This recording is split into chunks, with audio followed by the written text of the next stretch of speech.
एक लड़का जो अपनी जान की भीख मांग रहा था, कह रहा था कि मुझे छोड़ दो और मैं आज के बाद ना ही तो यहाँ तुम्हें दिखाई दूंगा और ना ही आज के बाद यहाँ पर आऊँगा। लेकिन अगले वाले इंसान जो होते हैं वे पहले तो उसका सर जो होता है पटक पटक कर मारते हैं। जब सर पटक पटक कर मारते हैं और सोचते हैं कि ये मर जाएगा, लेकिन वो लड़का जो होता है वो अपनी जान और की इस कदर भीख मांग रहा था कि वो नहीं मरता है। तभी वो एक पेंचकस निकालते हैं, पेंचकस से उसके गले पर वार करते हैं, उसकी छाती पर वार करते हैं। लेकिन उस लड़के की किस्मत ऐसी होती है कि वो फिर भी नहीं मरता है। वो फिर भी यही कह रहा था कि मुझे जाने दो, मेरे घर पर मेरी माँ इंतज़ार कर रही है, मेरे पापा इंतज़ार कर रही हैं, मेरे अलावा ना ही तो उनका उस घर में है कोई और ना ही कोई रहेगा मेरे बाद। तभी वो व्यक्ति जो होते हैं आगे के, वे एक पिस्टल निकालते हैं। पिस्टल निकालने के बाद वे 3 गोलियां धड़ाधड़ उसके सर में डाल देते हैं और सर में डाल देने के बाद वो लड़का जो होता है वहीं पर मर जाता है। मर जाने के बाद आखिरकार ये लड़का आता क्यों है यहाँ पर और क्यों इसके साथ ये सब किया जाता है और लड़के के साथ ये सब करने की क्या वजह रहती है, ये जानते हैं आगे। और आखिरकार इसके परिवार वाले कहाँ पर थे, ये सब कुछ हम आगे की कहानी में जानेंगे। चलिए तो बिना देरी की इस घटना को शुरू करते हैं। नमस्कार, आदाब, सत श्री अकाल, हर हर महादेव। मेरा नाम रूपा है और आज की ये घटना चंदौली का एक इलाका लगता है। वहाँ से एक व्यक्ति का फ़ोन आता है। व्यक्ति जो होता है फ़ोन पर कह रहा था, ये बात जो होती है एक ऐसे समय की होती है, एक ऐसे दिन की होती है जब उसके माँ बाप जो होते हैं उनसे फ़ोन कर रहे होते हैं, लेकिन उसका फ़ोन जो होता है ना ही तो मिल रहा था ना ही उठा पा रहा था। तभी वो जब डेड बॉडी मिलती है, डेड बॉडी मिलने के बाद पुलिस वाले जो होते हैं उसे लेकर आते हैं। लेकर आने के बाद उसका पोस्टमार्टम कराया जाता है। पोस्टमार्टम कराने के बाद अब पुलिस वाले जो होते हैं वे सोच रहे थे कि जिसकी डेड बॉडी होगी वो उसके परिवार वाले सदस्य जो होंगे वे यहाँ पर आएंगे। वे हर जगह पुलिस थाने में इंफॉर्मेशन भिजवाते हैं, पुलिस थाने में उसकी फ़ोटोज़ भिजवाते हैं, उसकी सारी डिटेल भिजवाते हैं। डिटेल भिजवाने के बाद जब 72 घंटे बाद तक भी कोई रेस्पॉन्स नहीं आता, 72 घंटे बाद भी उस लाश को यानी कि उस शव को कोई जान पहचान वाला नहीं आता, तब पुलिस वाले जो होते हैं, जो सारे प्रोटोकॉल होते हैं यानी कि सारी जो रूल होते हैं उनको फॉलो करते हुए वे उस लाश का अंतिम संस्कार कर देते हैं, यानी कि दाह संस्कार कर देते हैं। जब दाह संस्कार कर देते हैं तभी पुलिस वाले जो होते हैं सोचने लगते हैं कि ये केस रफा दफा होगा। तभी 2 या 3 दिन बाद एक महिला जो होती है पुलिस स्टेशन आती है, यानी कि पुलिस स्टेशन चंदौली के नहीं आती है, वो बनारस के पुलिस स्टेशन आते हैं। आने के बाद वहाँ पर जाने के बाद कहती है कि साहब मेरा बेटा जो है 2-3 दिन से मुझसे बात नहीं कर रहा है और मेरे से उसकी बात नहीं हुई है और अभी तक 2 दिन पहले वो मुझसे बात कर रहा था, लेकिन अब मेरे से बात नहीं कर रहा है। वो बनारस के अस्सी घाट पर घूमने आया था, लेकिन ना जाने वो कहाँ पर चला गया है। शायद उसका फ़ोन चोरी हो गया है, फिर उसे कुछ हो तो नहीं गया है, आप ये हमें बताइए ना। जब पुलिस वालों के सामने ये बात कह रही थी वो महिला, तो पुलिस वाले जो होते हुए कहते हैं कि आप कौन। तो वो बताती है कि मैं मेरा नाम मीरा है और मैं स्कूल में पढ़ाती हूँ। मेरे पति हैं रामकृष्णा और मेरे बेटे जिसकी उम्र 22 साल थी, जिसका नाम देवांशु होता है, वो घूमने के लिए बनारस अस्सी घाट आया हुआ था। लेकिन मेरी 2 दिन तक पहले तो उससे बात हो रही थी, लेकिन अब बात नहीं हो रही है, उसका फ़ोन जो है बंद जा रहा है। मैं 1 दिन तक तो सोचती हूँ कि शायद फ़ोन खो गया होगा और मिल नहीं रहा तो अपने आप कर लेगा, लेकिन मेरा बेटा मुझे फ़ोन नहीं करता है। तो हमारे अंदर बेचैनी सी बढ़ गई और बेचैनी सी ऐसे बढ़ गई कि हम फ़र्रुखाबाद के रहने वाले हैं। फ़र्रुखाबाद से बनारस आते हैं। बनारस आने के बाद हम पता करने की कोशिश करते हैं, लेकिन जब हमें पता नहीं चलता तब कहीं जाकर हम आपके पास आते हैं। पुलिस वाले जो होते हैं उस केस को इतनी गंभीरता से नहीं लेते जितनी गंभीरता से उन्हें लेना चाहिए था। वे कहते हैं एक लिख लेते हैं, लिख लेने के बाद कहते हैं कि ठीक है हम पता करने की कोशिश करेंगे। तभी वो महिला जो होती है वो पुलिस स्टेशन के बाहर आती है। बाहर आने के बाद अब वो इंतज़ार करने लगती है कि पुलिस वाले कब उसे उसके बेटे को ढूंढ कर देंगे, लेकिन पुलिस वाले जो होते हैं उस केस को इतनी गंभीरता से ले ही नहीं रहे थे, उसके बेटे को ढूंढने की कोशिश कर ही नहीं रहे थे। तभी जो मीरा की मुलाकात होती है वो एक महिला से होती है जिसका नाम सीमा चौधरी होता है। जब सीमा चौधरी से उसकी मुलाकात होती है तो सीमा चौधरी उसके पास आती है। पास आने के बाद कहती है कि बहन तेरा मुंह क्यों लटका हुआ है। तो मीरा जो होती है वो बताती है कि मेरा एक 22 साल का लड़का है, जवान लड़का है और जिसका नाम देवांशु है, वो यहाँ पर घूमने के लिए आया हुआ था, लेकिन पता नहीं कहाँ पर चला गया। सीमा चौधरी जो होती है एक सोशल वर्कर होती है, यानी कि उसकी एक टीम होती है, फाउंडेशन चला रही होती है। वो कहती है कि मैं तुम्हारी मदद करूँगी, उसका रहने का इंतजाम करवाती है, खाने का इंतजाम करवाती है उन दोनों के। और उनके बेटे की जो शिकायत पुलिस स्टेशन में लिखवाई गई थी अब उस पर कार्रवाई करने के लिए कहती है। वो कहती है कि जहाँ जहाँ मुझसे बनेगा मैं वहाँ वहाँ जाऊँगी, चाहे कानपुर हो, चाहे बनारस का पुलिस स्टेशन हो, वो बड़े बड़े अधिकारियों के पास जाते हैं। जब बड़े बड़े अधिकारियों के पास जाती है और वीडियो जो होती है सोशल मीडिया पर वायरल होने लगती है, तब कहीं जाकर पुलिस वाले जो होते हैं वह हरकत में आते हैं। हरकत में आने के बाद तब कहीं जाकर वो उस केस को सुलझाने की कोशिश करते हैं। इससे पहले माँ बाप जो होते हैं इसके यार दोस्त से पूछ चुके थे, देवांशु के, उसकी एक गर्लफ्रेंड होती है उससे पूछ चुके थे। वे सब ना कर देते हैं और कहते हैं कि हम यहाँ पर है ही नहीं। और इसकी जो गर्लफ्रेंड होती है वो कहती है कि मैं भी यहाँ पर नहीं हूँ, मैं तो बाहर आई हुई हूँ, मेरी खुद बात नहीं हुई देवांशु से। अब पुलिस वाले जो होते हैं उनसे एक एक बात पूछते हैं। एक एक बात पूछने के बाद वे 80 घाट के जो होटल होते हैं उनमें जाकर उसकी फ़ोटो लेते हैं। फ़ोटो लेकर पूछताछ करते हैं और कहते हैं कि क्या ये लड़का यहाँ पर रुका था। तभी उन्हें एक होटल में एक मालिक जो होता है वो कहता है कि हाँ साहब, ये लड़का हमारे यहाँ पर आया ज़रूर था, लेकिन ये आया ही नहीं है, इसका सामान भी यहीं पर पड़ा हुआ है। हमने सोचा कि ये घूमने के लिए गया होगा, लेकिन जब हम इसके कमरे में जाते हैं, कमरे में जाने के बाद हम देखते हैं कि इसका सामान तो नहीं है। अब हम इसका इंतज़ार कर रहे हैं कि अपना सामान लेने आए। जब पुलिस वालों को ये बात पता चलती है तो पुलिस वाले सोच नहीं पा रहे थे कि गया तो गया कहाँ पर, अगर अपने घर भी नहीं गया। पुलिस वाले जो होते हैं उसकी कॉल डिटेल निकलवाते हैं। कॉल डिटेल निकलवाने के बाद पुलिस वाले देखते हैं कि लास्ट बार किससे बात हुई थी या फिर उस दौरान किससे बात हुई थी। जब पुलिस वालों को उसमें भी कुछ नहीं मिलता कि हाँ जिस दिन वो गायब हुआ है उससे किसी की बात नहीं हुई, लेकिन उन्हें एक चीज़ ज़रूर मिलती है कि वो लगातार किसी लड़की से बातें कर रहा था और वो मरने से 1-2 दिन पहले भी ये लगातार बातें चल रही थी, लगातार कॉल पे कॉल कर रहा था। तभी वे लड़की का पता करते हैं। पता करने के बाद लड़की का नाम जो होता है अनुष्का तिवारी होता है। अनुष्का तिवारी से पूछताछ करते हैं। अनुष्का तिवारी जो होते हैं वो कहते हैं कि मुझे नहीं पता और मैं उससे बात करना बंद करना चाहती थी और मैं उसे बार बार ना कर रही थी कि मेरे फ़ोन पर फ़ोन मत करो, मैं तुमसे बात नहीं करना चाहती थी, लेकिन वो बार बार मुझे फ़ोन करता था और मुझे नहीं पता कि वो कहाँ पर गया है, कहाँ पर नहीं गया है। पुलिस वाले जो होते हैं उन्हें कहीं ना कहीं लग गया था कि हो ना हो इस लड़की का ज़रूर उसमें हाथ हो सकता है, क्योंकि हमने उसे हर जगह ढूंढने की कोशिश की है, हर जगह हमने उसे देख लिया, लेकिन वो नहीं मिल रहा है। तो हम इसमें अब क्या करें, हम इससे ही पूछताछ करेंगे। तब पुलिस वाले जो होते हैं उस पर ज़ोर ज़बरदस्ती करते हैं। ज़ोर ज़बरदस्ती करने के बाद अनुष्का तिवारी जो होती है वो टूट जाती है। टूट जाने के बाद एक ऐसी कहानी सुनाती है जिस कहानी को सुनकर पुलिस वाले खुद हैरान रह जाते हैं, सोचने पर मजबूर हो जाते हैं कि आखिरकार एक लड़की भी ऐसा कर सकती है। अनुष्का तिवारी जो होती है वो बताती है कि हम दोनों जो होते हैं, यानी कि ये कहानी जो स्टार्ट होती है आज से 15 साल पहले स्टार्ट होती है। 15 साल पहले अनुष्का तिवारी और जो ये देवांशु होता है साथ में पढ़ते थे, यानी कि यहाँ पर रहते थे बनारस में, बनारस के स्कूल में ये दोनों जो होते हैं साथ में रहते थे। ये परिवार जो रहता है जो फरुखाबाद में रहने लगा था अब जाकर, ये बनारस में रहता था और यहीं पर ही देवांशु जो अनुष्का तिवारी होते हैं क्लास में पढ़ा करते थे, क्लासमेट होते हैं।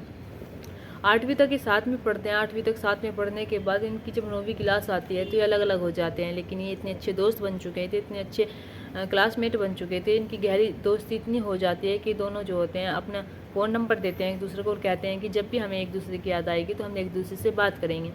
तभी अनुष्का तिवारी जो होती है वहीं पर रह जाती है, लेकिन ये देवांशु जो होता है अपने परिवार अपने माँ बाप के साथ ये फरुखाबाद में आकर शिफ्ट हो जाता है। जब फरुखाबाद में आकर शिफ्ट हो जाता है तो ये दोनों जो होते हैं कॉन्टैक्ट में रहते हैं, टच में रहते हैं। जब कॉन्टैक्ट में रहते हैं, टच में रहते हैं, जब जैसे जैसे इनकी उम्र बढ़ती चली जाती है, 10वीं 11वीं क्लास होती चली जाती है, तो इनका प्यार एक दूसरे के साथ इतना बढ़ जाता है कि हम दोनों एक दूसरे के बिना रह ही नहीं सकते, हम दोनों एक दूसरे के साथ रहना चाहते हैं।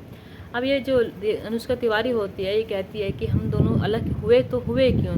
तभी जब जब इसका मन हुआ करता था, यानी कि देवांशु का, तब ये घूमने के बहाने बनारस आया करता था। बनारस आने के बाद ये दोनों जो होते थे एक साथ मिला करते थे और एक साथ फिजिकल रिलेशन भी बनाया करते थे और एक बिस्तर पर रहा करते थे। जब ये सारी चीज़ें किया करते थे, करने के बाद ये अनुष्का तिवारी जो होती है अपने घर चली जाया करती थी और ये अपने घर लौट जाया करता था, लेकिन जब इस बार आता है तो इस बार वो लौटता ही नहीं है। अनुष्का तिवारी जो होती है वो बताती है कि मैं यहीं की जो BHU यूनिवर्सिटी है वहाँ पर अपनी ग्रेजुएशन कर रही थी। ग्रेजुएशन के साथ साथ मैं सोच रही थी कि क्यों ना मैं पार्ट टाइम कुछ जॉब कर लूँ, पार्ट टाइम कोई काम कर लूँ। तभी वो प्रॉपर्टी डीलर का काम ढूंढ लेती है। तभी उसकी मुलाकात जो होती है उसके ही कॉलेज में पढ़ने वाले एक लड़के से होती है जिसका नाम राहुल होता है। राहुल जो होता है एक बिजनेसमैन का लड़का होता है। राहुल जो होता है एक अमीर खानदान से बिलोंग किया करता था, या अमीर खानदान का होता है। इसके बिजनेस चला करते हैं। इसके पिता जो होते हैं बहुत ही अमीर होते हैं। खुद राहुल भी जो होता है वो कमा रहा होता है। वो जब यूनिवर्सिटी आया करता था वो तब गाड़ी से आया करता था, छोड़ने ड्राइवर आया करता था। जब ये सारी चीज़ें अनुष्का तिवारी देखते हैं, अनुष्का तिवारी की मुलाकात उससे होती है। दोनों जो होते हैं प्रॉपर्टी डीलर के सिलसिले में पहले बात करते हैं, लेकिन प्रॉपर्टी डीलर के सिलसिले में पहले बात करने के साथ साथ ये दोनों जो होते हैं एक दूसरे के करीब आ जाते हैं, एक दूसरे के दोस्त बन जाते हैं। इतने अच्छे दोस्त बन जाते हैं कि अनुष्का तिवारी जो होती है वो देवांशु को भूल जाती है और देवांशु से वो पीछे छुड़ाना चाहती थी। तब वो जब राहुल के साथ होया करती थी, देवांशु का कॉल आया करता था तो वो सोचने लगती है कि देवांशु मुझे परेशान कर रहा है, देवांशु आखिरकार मुझे कॉल क्यों करता है। वो हर बार देवांशु को समझाने की कोशिश करती है कि मुझे पढ़ाई है। वो सीधे सीधे तो नहीं कहती कि मैं राहुल के क्लोज जाने लगी हूँ, लेकिन वो दूसरे तरीके से कहती है कि मुझे पढ़ना है, मुझे तुम थोड़ा सा टाइम दो, तुम हर टाइम मेरे पास कॉल करते रहते हो। इधर देवांशु जो होता है उसे नहीं पता होता है कि उसकी जो गर्लफ्रेंड है वो पैसे के लालच में आकर किसी और के साथ रह रही है। अब उसे पैसे की हवस लग चुकी थी, यानी कि जब जब वो राहुल का पैसा देखती थी तब तब वो देवांशु को भूल जाती थी, वो अपने प्यार को भूल जाती थी। अब राहुल के साथ पहले तो दोस्ती करती है, दोस्ती कर लेने के बाद ये दोनों जो होते हैं एक दूसरे से प्यार करने लगते हैं। राहुल जो होता है इसके साथ रहा करता था अनुष्का तिवारी का, अनुष्का तिवारी जो होती है वो भी इसके साथ रहा करती थी। ये दोनों जो होते हैं फिजिकल रिलेशनशिप भी बनाते हैं, यानी कि ये दोनों जो होते हैं अब एक दूसरे से इतना प्यार करते थे कि देवांशु को अनुष्का तिवारी जो होती है बर्दाश्त नहीं कर सकती थी। एक दिन अनुष्का तिवारी जो होती है देवांशु के बारे में सारी बातें राहुल को बताते, राहुल से कहती है कि मुझे परेशान कर रहा है, मैं उससे बात नहीं करना चाहती, लेकिन वो फिर भी बार बार मुझे परेशान कर रहा है, बार बार मुझे कॉल करके परेशान करता रहता है, इसका कुछ करना चाहिए। वो बार बार देवांशु से ना करती है बात करने के लिए, लेकिन देवांशु जो होता है उसका वो बचपन का प्यार होता है, बचपन का ही मान लो, जब पहले से ही साथ में पढ़े हुए थे तो वो उससे बहुत प्यार करता था। लेकिन देवांशु जो होता है जब उससे नहीं मानता है तब कहीं जाकर दोनों जो होते हैं एक प्लान बनाते हैं। उस प्लान के मुताबिक अनुष्का तिवारी जो होते हैं उसे व्हाट्सअप कॉल करते हैं और कहते हैं कि मेरा तुमसे मिलने का बहुत मन कर रहा है, मैं बहुत दिन हो गए हैं, तुम मुझसे मिलने आ सकते हो। तभी देवांशु जो होता है हर बार की तरह कहता है कि ठीक है मैं आ रहा हूँ। तभी देवांशु जो होता है घूमने के बहाने बनारस के 80 घाट के बहाने वहाँ पर आता है। वहाँ पर आने के बाद वो एक होटल लेता है, होटल लेने के बाद कहता है कि मैं आ गया हूँ, तुम मुझसे मिलने कब आ रही हो। तभी अनुष्का तिवारी जो होते हैं वो कहती है कि नहीं मैं तुमसे मिलने आ रही हूँ, अब तुम वहीं पर मेरा इंतज़ार करो। तभी उसे नीचे बुलाते हैं, नीचे बुलाने के बाद उसे एक जगह बुलाती, जगह बुलाने के बाद जब वो गाड़ी देखता है तो कहता है कि तुम ये गाड़ी किसकी है।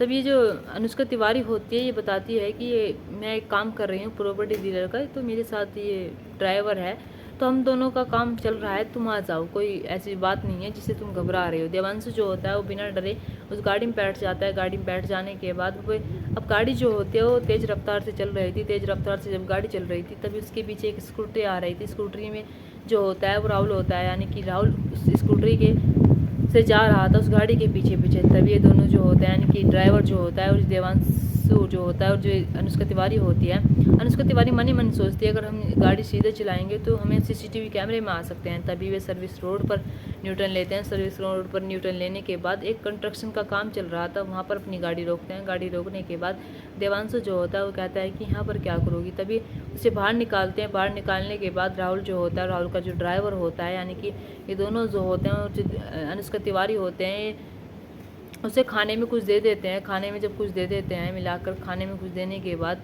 उसे बाहर निकालते हैं। बाहर निकालने के बाद उसे वो खाने में जो देते हैं वो जूस में देते हैं। जूस में वो बहुत पहले दे चुकी थी, यानी कि जब उसे वो मिलती है जाकर, जब उसे जूस में दवाई दे देती है, नशे की दवाई दे देती है।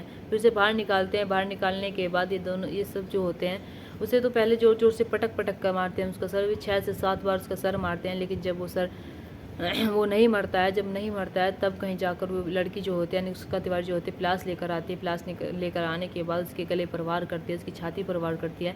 लेकिन वो जो लड़का होता है देवांशु होता है वो कहता है कि मुझे माफ़ कर दो, मैं आज के बाद तुमसे नहीं मिलूँगा, मुझे जाने दो। लेकिन ये सब जो होते हैं उस पर थोड़ा सा भी तरस नहीं खाते।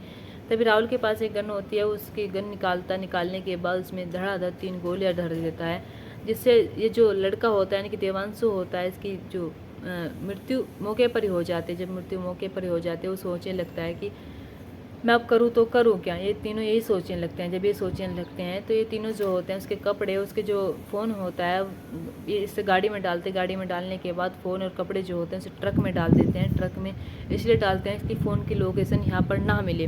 अब ये लड़की ये जो देवांशु होता है देवांशु को लेते हैं। लेने के बाद अब सोचने लगते हैं कि अब हम इसे कहाँ फेंकें। तब ये देवांशु को ले जाते हैं। ले जाने के बाद एक ऐसी जगह फेंकते हैं जहाँ पर शायद किसी की नज़र ना जा सके। लेकिन कहते हैं ना कानून की नज़र जो होती है बहुत बड़ी होती है और कहीं ना कहीं जो क्राइम होते हैं वे छुपते नहीं हैं। जब अनुष्का तिवारी ये सारी बातें कह रही थी, अनुष्का तिवारी ने ये 2 नाम भी लेते हैं, यानी कि राहुल और राहुल का ड्राइवर जो होता है, ये दोनों जो होते हैं इन्हें बुलाया करता है, इन्हें भी गिरफ्तार किया गया था। इन तीनों को बैठाकर ये सारी बातें की गई थी।